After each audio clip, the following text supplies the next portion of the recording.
جاتی ہوگی، لیکن اکثریت صرف اور صرف سوشل میڈیا پر اپنی ارننگ کو جو بحال کرنے کے لیے اس طرح ایک پورا محکمہ الگ سے جو وہ کریٹ ہو گیا۔ اور دوسرا،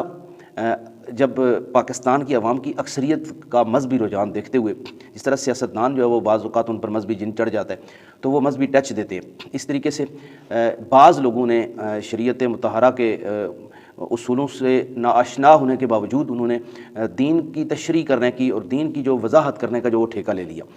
انہی حضرات میں سے ساحل الدین بھی ہے، اور ان کے اندر خاصی تعداد ہے جو سوشل میڈیا پر ہمیں سرگرم نظر آتی ہے۔ یہ وہ لوگ ہوتے ہیں کہ جو اسکول کالجز کی تعلیم جن کے پاس ہوتی ہے، اور چند ایک اردو کتب ہوتی ہیں جن کے اندر معمولی مطلب کہ انتہائی مختصر مسائل جو ہیں وہ چند ہوتے ہیں، جن کو رٹے رٹائے ایک اپنے طریقہ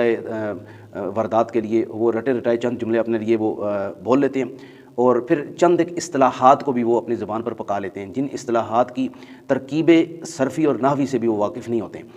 لیکن وہ ان اصطلاحات کو بار بار اپنی گفتگو کے اندر استعمال کر کے اپنی علمیت کا اظہار کرتے ہیں، اور پھر اس کے بعد وہ علماء پر یا مفتیان کرام پر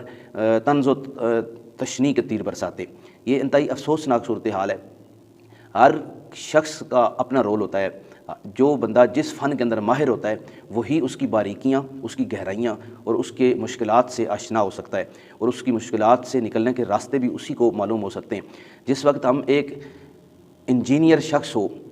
تو اس کے پاس ہم دوائی لینے کے لیے بیماری کی حالت میں نہیں جاتے ہیں، جس وقت ایک شخص اگر وہ کنسٹرکشن کا ایک ٹھیکیدار ہے ہم اس شخص کے پاس بینکنگ کی معلومات لینے کے لیے نہیں جاتے ہیں، جس وقت ایک بندہ ڈاکٹر ہو تو ہم اس کو اپنے کسی کیس میں عدالت میں بطور وکیل ہائر نہیں کرتے، تو پھر ہم دین کو سیکھنے کے لیے کیوں کر ہر کسی شخص کے لیے جو ہی مدعی بن بیٹھے اسی سے ہم دین سیکھنے کو ترجیح دیتے ہیں، اور اس کو ہم قبول کر لیتے ہیں بطور معلم یا بطور اسلامک اسکالر۔ تو یہ انتہائی بھیانک صورتحال ہے۔ علماء 10 12 سال کتابوں کو حفظ کرنے میں نہیں لگاتے، بلکہ صرف اور صرف جو اسلام کا ذخیرہ عربی اور فارسی زبان کے اندر قید ہے، ان دو زبانوں کے جملہ قواعد و ضوابط،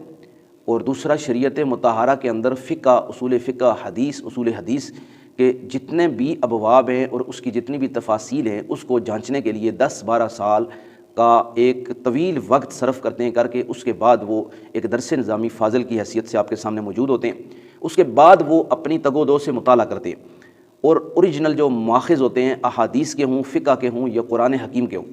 ان کے اوریجنل ماخذ جو آج سے 50 20 100 سال پہلے نہیں بلکہ جب سے کتب کسی نے لکھی ہے، بخاری جب سے لکھی گئی ہے تو اس کے جو قلمی نسخے ہیں بغیر زیر و زبر کے، بغیر موجودہ ترتیب کی جلدوں کی ترتیب کے اور احادیث کے نمبر کے، تو اوریجنل نسخہ جات سے جا کر وہ احادیث کو لیتے ہیں اور اس کو بیان کر کے امت کی بھلائی کے لیے آپ کے سامنے رکھتے ہیں۔ تو یہ وہ لوگ کہ جو